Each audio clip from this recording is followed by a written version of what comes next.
मेरा नाम काजल है। मेरे सास-ससुर के सिर्फ़ 2 ही बेटे थे, जिनमें से एक मेरा पति और दूसरा उनका छोटा भाई यानी मेरा देवर आकाश था। मेरी शादी को भी 1 साल ही गुज़रा था कि मेरे देवर ने दूसरे मुल्क में रहते हुए भी एक लड़की से शादी कर ली। इस बात पर हमारे परिवार में बहुत ड्रामा बना कि उसने किसी को बिना बताए ही वहाँ पर लड़की भी पसंद कर ली है और उससे शादी भी कर ली।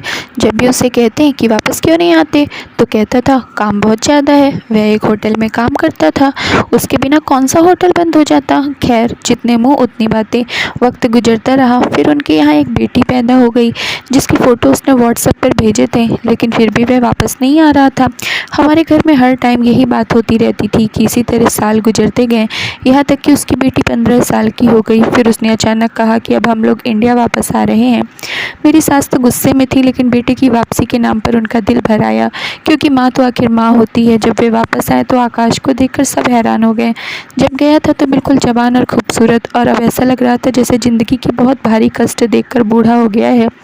लेकिन उसकी पत्नी बहुत ज़्यादा खूबसूरत थी। लगता ही नहीं था कि 15 साल की बच्ची की माँ है। इस कदर खूबसूरत और देखने में बहुत ज़्यादा जवान लगती थी। उसका कद भी बहुत लंबा था। वह पैंट शर्ट पहन रखी थी। सब कह रहे थे कि बाहर के देश से आई है तो इसी तरह के कपड़े पहनेगी। अपनी देवरानी को देखकर तो मैं जलकर रह गई थी। मेरे दिल में उसके लिए कोई नफरत नहीं थी, लेकिन वह इस कदर खूबसूरत और एक बच्ची की माँ भी थी, लेकिन फिर भी इतनी प्यारी लगती थी। ऊपर वाले ने मुझे 2 बेटे दिए थे, लेकिन मेरा हाल तो पहले बेटे पर ही ऐसा हो गया जैसे मैं 2 नहीं 10 बच्चों की माँ हूँ। खैर, वह अच्छी थी और उसके साथ मेरी बातचीत भी अच्छी चल रही थी। उनको कमरा दे दिया गया और मेरे देवर ने कहा कि अब हम लोग यहीं पर रहेंगे। मेरी सास ने बाद में उनको मीठे मीठे ताने दिए कि सारी ज़िंदगी परदेश में गुजार दिया और अब यहाँ पर आ गया है। वह साल तो वापस नहीं आएंगे ना, जो हमने तेरी जुदाई में बिताए हैं। तुमने शादी कर ली और अपनी पोती को हम अब देख रहे हैं जब वह जवान हो गई है। 3-4 साल बाद उसकी शादी हो जाएगी। हमने तो उसके साथ वक्त ही नहीं गुजारा।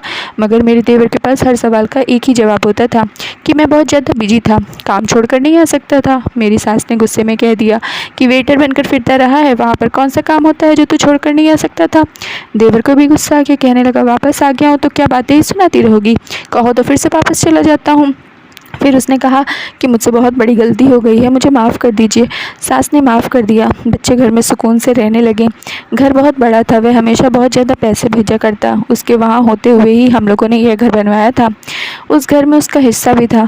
फिर से हम लोग एक साथ खुशी खुशी रहने लगे। लेकिन फिर मैं घर में अजीबोगरीब बातें नोट की, जैसे कि मेरी देवरानी रात का खाना कभी हम सबके साथ नहीं खाती थी। जो देवर से पूछते थे कि क्या बात है, वह कहाँ पर है, उसको खाना नहीं खाना क्या, तो वह कहता था कि वह अपने कमरे में ही खाना खा लेगी। मेरी सास कहती कि भला यह क्या बात हुई, क्या कोई नई नवेली दुल्हन है, उसकी शादी को 17 साल होने वाले हैं, हम सबके साथ बैठकर खा लेगी तो क्या हो जाएगा। पर मेरा देवर पता नहीं क्या छोटी छोटी बात पर बहुत गुस्सा हो जाता था। कहता था कि उसे इस माहौल की आदत नहीं है। यूँ तो वह भी हिंदू थे और उसके माँ बाप भी इंडिया के ही थे, लेकिन शायद बाहर के माहौल को कुछ ज़्यादा ही उसने सर पर सवार कर लिया था।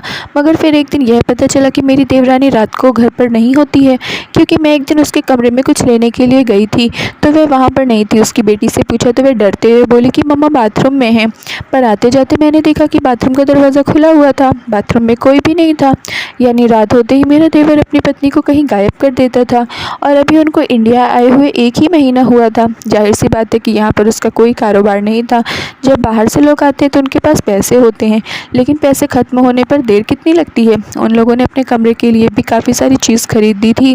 उसके पास बहुत सारे पैसे थे। एक दिन सुबह सुबह मेरे पति और सास बैठकर बात कर रहे थे कि बहुत ज़्यादा महंगाई हो गई है। पहले तो हम महीने भर का सौदा एक साथ ले आते थे, अब तो लगता है कि 1 हफ्ते का सौदा ही लेना पड़ेगा। तब तक हफ्ता गुजर जाएगा, फिर बाद में देखेंगे। तो मेरे देवर ने कहा कि महीने का ही सौदा लेंगे। उन्होंने कहा कि हमारे पास तो इतने पैसे नहीं हैं। तो मेरे देवर ने उनके सामने पैसों का ढेर लगा दिया और कहा कि 1 नहीं 2 महीने का सौदा लेकर आओ। मैं सोच रही थी कि यह लोग बाहर के देश से आए थे और यहाँ आकर खर्च भी बहुत कर चुके थे, लेकिन अभी भी उनके पास इतने पैसे कैसे बच सकते थे। बाहर से तो और भी लोग आते हैं, उनके पास तो इतने पैसे नहीं होते हैं। कौन सा वह लोग अमेरिका में थे, यह तो दुबई में थे, वहाँ की करेंसी में तो इतनी ताकत नहीं होती, डॉलर कमा कर तो लाए नहीं थे ना। खैर, पैसे आ रहे थे तो क्या किया जा सकता था। लेकिन मेरे दिमाग में बार बार यही ख्याल आ रहा था कि मेरी देवरानी रोज़ रात को कहाँ जाती थी। एक दिन तो मैं यह देखकर दंग ही रह गई कि मेरी देवरानी के पास दुल्हन का जोड़ा था जिसको वह अलमारी से निकालकर इस्त्री कर रही थी। रात के 8 बजे का वक्त था। उसको दुल्हन बनकर क्या करना था? लेकिन फिर मैंने सोचा शायद अपने पति के लिए दुल्हन बन रही होगी, लेकिन वह दुल्हन बनकर वहाँ से गायब हो गई और घर में कहीं भी नहीं थी। मैं फिर से कोई बहाना बनाकर उसके कमरे में गई। इस बार भी उसकी बेटी ने कहा कि मम्मी बाथरूम में है, जबकि मुझे अच्छी तरह पता था कि झूठ बोला जा रहा है। मेरी देवरानी रात को दुल्हन बनकर कहाँ गई थी? ये क्या हो रहा था? उनके पास इतने सारे पैसे थे। मेरे दिमाग में तो यही बात आ रही थी कि ये सारे पैसे मेरी देवरानी कमा रही है, और औरत इतने सारे पैसे सही तरीके से कमा ही नहीं सकती थी। कोई ना कोई गड़बड़ ज़रूर थी। एक दिन देवरानी किचन में खड़ी थी और मुझसे कहा कि मेरी बेटी के लिए भी बर्गर बना दो, उसे बहुत पसंद है। मैंने कहा कि खुद बना लो, मुझे देर हो रही है, सामान यहीं पर रखा है। उसने कहा कि मुझे बनाना नहीं आता। मैंने कहा कि क्या मतलब? तो उसने कहा कि मैंने कभी आज तक खाना बनाया ही नहीं। बड़े आराम से ये सारी बातें बता रही थी। उसके अलावा भी उसे घर का कोई काम नहीं आता। उसे अपनी बेटी के बाल तक बनाने नहीं आते थे। उसकी बेटी मेरे पास आ जाती थी। मेरी भी कोई बेटी नहीं थी, इसलिए मुझे बहुत अच्छा लगता था। कहने लगी कि आप मेरे बहुत प्यारे बाल बनाती हैं। आप मेरे बाल बनाती हैं तो मुझे ऐसा लगता है जैसे मैं किसी महल की प्रिंसेस हूँ। मेरी मम्मा को इतने प्यारे बाल बनाना नहीं आता है। मैंने कहा कि तुम्हारी मम्मा रोज़ रात को कहाँ जाती हैं? तो कहने लगी कि पता नहीं कहाँ चली जाती हैं, मुझे उनकी बहुत याद आती है। एक तो हम इस अजीब सी जगह पर आ गए हैं, मेरे यहाँ पर कोई दोस्त भी नहीं है, पर मम्मा कहती हैं कि हम यहाँ से बहुत जल्दी वापस चले जाएंगे, 2-4 महीने ही रुकेंगे। यह बात सुनकर मैं हैरान रह गई, क्योंकि मेरे देवर ने तो कहा था कि वे हमेशा के लिए यहाँ पर आ गए हैं रहने के लिए, लेकिन यह तो कह रही थी कि 2-4 महीने का काम है, उसके बाद वापस चले जाएंगे। ऐसा उन लोगों को यहाँ क्या काम था? मेरे देवर तो सारा दिन घर पर ही बैठा रहता था, झूठ बोलता था कारोबार करता हूँ। मैं बातों ही बातों में यह बात अपनी सास को बता दिया और मेरी सास ने घर में शोर मचा दिया। मुझे पता था कि वह यही करेंगी, मैंने जानबूझकर उनको यह बात बताई थी। मेरी सास ने फिर से अपने बेटे से शिकवा करना शुरू कर दिया था कि 18 साल बाद तो अपनी शक्ल दिखा रहा है और अभी यही कह रहा है कि 4 महीने बाद वापस चला जाऊँगा। विदेश में कौन है तेरा? तूने तो कहा था कि लड़की के माँ बाप भी नहीं है, तो फिर यह तुझको वहाँ पर ले जाकर क्या करना चाहती है? क्या वहाँ पर यह कोई काम करती है? तो मेरे देवर ने कहा कि नहीं, है कोई काम नहीं करती है। तो फिर ऐसा उसने क्या किया है कि तू पागल हुआ जा रहा है? तेरे भाई बहन सब यहाँ पर हैं, तेरी माँ यहाँ पर है, और तू हमें छोड़कर जाना चाहता है? लोगों के आगे से बर्तन उठा उठा कर थका नहीं जो फिर से वहाँ जा रहा है? मेरे देवर को पता नहीं क्या हो गया, उसे किसी की परवाह नहीं थी।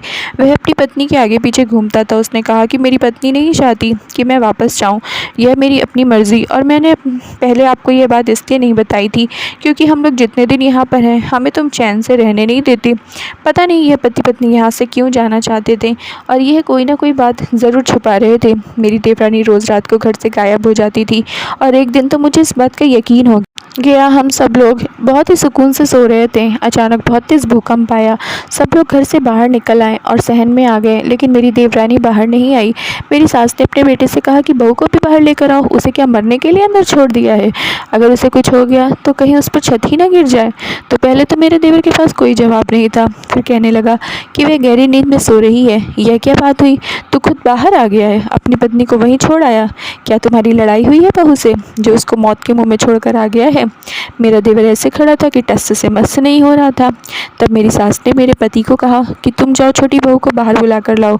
मेरा पति जाने लगा तो देवर ने कहा कि रहने दो, बस भूकंप रुक गया है, आप लोग भी अंदर चलिए। इस तरह तो होता ही रहता है, कोई नहीं घर टूटता। हम सब हैरान थे, उसको अपनी पत्नी की कोई परवाह नहीं है। इतना तेज़ भूकंप आया था कि सारा मोहल्ला बाहर आ गया था।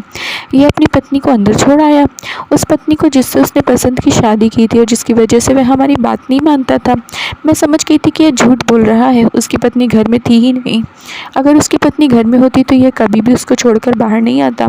मेरे पति से पसंद की शादी नहीं थी, हम लोग झगड़ा भी बहुत करते थे और हम एक दूसरे को ज़्यादा पसंद भी नहीं करते थे, लेकिन फिर भी मेरे पति कभी भी मुझे ऐसी हालत में छोड़कर खुद बाहर नहीं भागता। रात का वक्त था, मुझे मेरे देवर के कमरे से किसी के रोने की आवाज़ आने लगी। कोई लड़की रो रही थी, यह तो उसकी बेटी की आवाज़ थी। मैं अंदर चली गई कि ऊपर वाला रहम करे, क्या हो गया है। मैंने देखा कि वह छोटी सी बच्ची बेचारी रो रही थी। मैंने पूछा क्यों रो रही हो, क्या हो गया? तो कहने लगी मम्मी नहीं है, मुझे बहुत डर लग रहा है, पापा को किसी का फ़ोन आया था, फ़ोन सुनते सुनते चले गए और अभी तक वापस नहीं आए। मैंने उससे कहा कि तुम जाकर मेरे कमरे में सो जाओ, वहाँ तुम्हारे भाई भी हैं, लेकिन तुम्हारी मम्मी कहाँ गई हैं? तो उसके मुँह से निकल गया कि मेरी मम्मी तो मिशन पर गई है। मैंने कहा क्या मतलब, कौन से मिशन पर गई हैं? मुझे उसकी बातें समझ नहीं आ रही थी। वह वैसे ही मासूम सी थी, उसे किसी बात का पता नहीं होता था। सारी ज़िंदगी बाहर के देश में रही थी, यहाँ आकर उसका दिल परेशान रहता था और वह वापस जाना चाहती थी। वह कहने लगी कि मम्मी इसी घर में मिशन पर गई हैं, साथ वाले कमरे में। मैं हैरान हो गई क्योंकि साथ वाला कमरा तो मेरे ससुर का था और वह इस दुनिया से जा चुके थे, इसलिए मेरी सास भी दूसरे कमरे में सोया करती थी। यह कमरा तो काफ़ी सालों से बंद था, फिर वहाँ पर मेरी देवरानी क्या करती थी? मैंने उस बच्ची को अपने बेटों के कमरे में भेज दिया। वैसे भी वे उस टाइम बैठे कोई वीडियो गेम खेल रहे थे। मैंने सोचा कि बच्ची का दिल भी बहल जाएगा और मैं खुद ससुर के कमरे की तरफ चल पड़ी। वहाँ जाकर देखा तो हैरान हो गई, उसका दरवाज़ा खुला हुआ था, जबकि यहाँ पर तो हम लोग ताला लगाते थे, घर का कोई फालतू सामान भी यहाँ रख देते थे।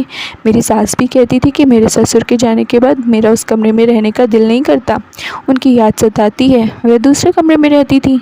लेकिन जब मैं उस खिड़की से अंदर की तरफ झांक कर देखा तो मैं हैरान रह गई, क्योंकि वहाँ पर तो मेरे ससुर जैसा ही कोई बूढ़ा इंसान खड़ा था।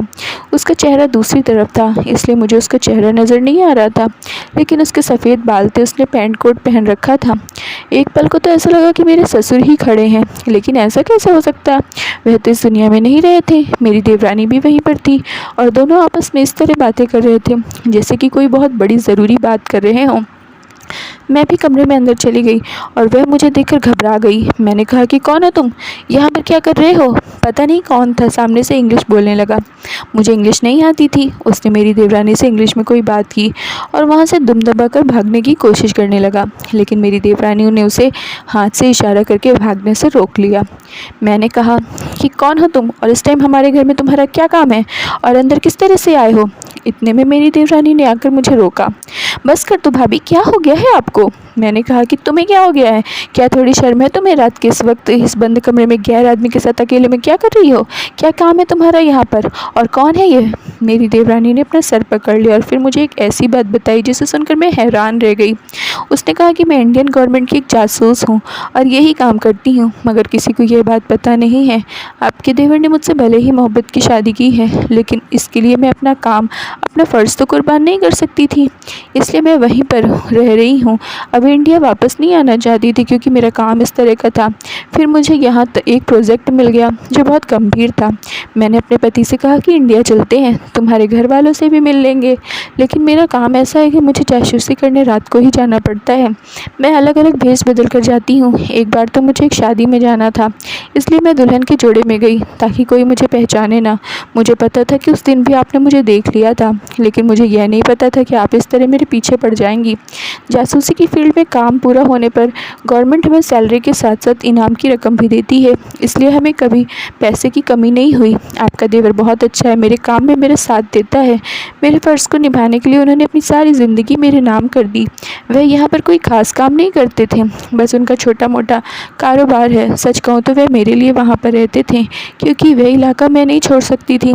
आप मुझे मेरा फ़र्ज़ निभाने दें, मेरे फ़र्ज़ के रास्ते में मत आओ। बस आप यह समझे कि हम लोग जागते हैं तो आप लोग सुकून से सोते हैं, ऐसा ही हमारा काम है। मुझे अपनी देवरानी पर बहुत फ़क्र हुआ कि वह इतना अच्छा काम करती है। मैंने उससे माफ़ी मांगी और कहा कि मैं आइंदा तुम्हारे मामले में नहीं बोलूँगी, और अगर तुम कहीं गई होगी तो मैं पीछे से तुम्हारा सारा मामला संभाल लिया करूँगी। तुम बहुत अच्छा काम कर रही हो, तुम बहुत बहादुर हो। तभी तो वह इतनी ज़्यादा खूबसूरत थी, क्योंकि उसका काम ही ऐसा था, उसे अपने आप को बहुत खूबसूरत और फिट रखना होता था। इसके बाद मैं उसके काम के बीच में नहीं बोली। कुछ दिनों बाद उनका प्रोजेक्ट पूरा हो गया और उन्हें फिर से वापस दुबई जाना था। तब तक मैंने भी अपनी सास को समझाया कि उन लोगों को जाने दें, उनकी अपनी ज़िंदगी है। फिर वह लोग वापस चले गए, लेकिन खुशी की बात यह है कि कम से कम वह सब फैमिली से तो मिलने आते रहते हैं। कभी कभी शक इंसान को कहाँ से कहाँ ले जाता है, और कभी सोचती हूँ तो खुद पर शर्मिंदगी होती है कि मैं कैसे उसके पीछे पड़ गई थी और न जाने उसके बारे में क्या क्या सोच लिया था। मैंने उससे माफ़ी भी मांगी, उसने मुझे फ़ौरन माफ़ कर दिया। उसके बाद मैंने भी अपनी आदत छोड़ दिया, मैं किसी के मामले में नहीं बोलती हूँ और अपने काम से काम रखती हूँ। धन्यवाद दोस्तों, उम्मीद करती हूँ आप लोगों को स्टोरी पसंद आई होगी, तो प्लीज़ जल्दी से लाइक कर दीजिए और चैनल पर नए हैं तो सब्सक्राइब कर लीजिए, और हाँ, अपनी राय हमें कमेंट बॉक्स में ज़रूर दीजिए। बाय, मिलते हैं नेक्स्ट वीडियो में।